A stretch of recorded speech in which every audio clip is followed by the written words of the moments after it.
नमस्कार दोस्तों, स्वागत है आपका डी के गुरुजी स्टडी पॉइंट में। आज की शॉर्ट हैंड की डिक्टेशन की स्पीड होगी 80 वर्ड प्रति मिनट। डिक्टेशन स्टार्ट होगी 5 सेकंड बाद। Dictation start. उपाध्यक्ष महोदय, मैं इस जिले के कुछ गांवों के बुरी तरह संकटग्रस्त होने के अवसर पर यहाँ आया हूँ। इन स्थानों में से मैं एक बहुत पुराने उपनगरीय शहर और अमरावती जिले के कुछ क्षेत्रों को देखने गया। अधिकांश गांव बाढ़ चपेट में हैं। मुझे याद है ये गांव 3 वर्ष पूर्व भी बाढ़ से प्रभावित हुए थे। तब मैं इस निर्वाचन क्षेत्र का प्रतिनिधित्व कर रहा था। उस समय भी मैं यहाँ आया था और इन गांव के दौरे पर गया था, मगर उस समय इतनी बर्बादी नहीं हुई थी। बाढ़ग्रस्त लोगों के लिए उस समय कुछ महत्वपूर्ण कदम उठाए गए थे। उन तक राहत पहुंचाई गई थी।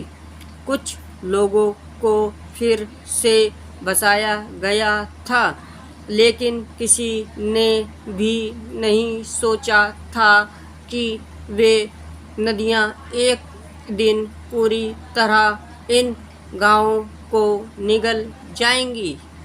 महाराष्ट्र सरकार ने बाढ़ग्रस्त लोगों को शीघ्र ही राहत पहुंचाने के लिए आवश्यक कदम उठाए हैं।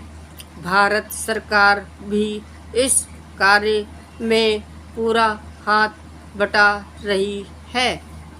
हमने उन परिवारों को आर्थिक मदद दी है जो बाढ़ में अपनी अपनी जान गंवा बैठे हैं।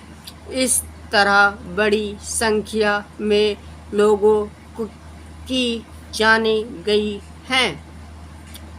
उन लोगों की जितनी सहायता हम कर सकते हैं करेंगे, लेकिन प्रकृति के हाथों हुई बर्बादी की क्षतिपूर्ति कोई भी नहीं कर सकता है।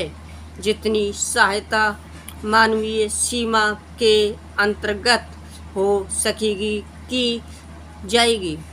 इसके लिए केंद्रीय और राज्य सरकार यथाशक्ति अनुदान तथा अन्य संस्थाओं के साथ मिलकर राहत कार्यों को बढ़ाएंगे। पैराग्राफ। मेरा कहना है कि लोगों तक आवश्यक सेवाएं सही समय पर पहुंचाई जाएं। इस तरह हम उन तक कुछ राहत पहुंचा सकेंगे और उन्हें फिर से बसा सकेंगे। मुख्यमंत्री ने मुझे बताया कि इन बाढ़ग्रस्त लोगों को मकानों की मरम्मत के लिए रुपया देने से ज़्यादा आवश्यक है उन्हें सुरक्षित स्थानों पर फिर से बसाना।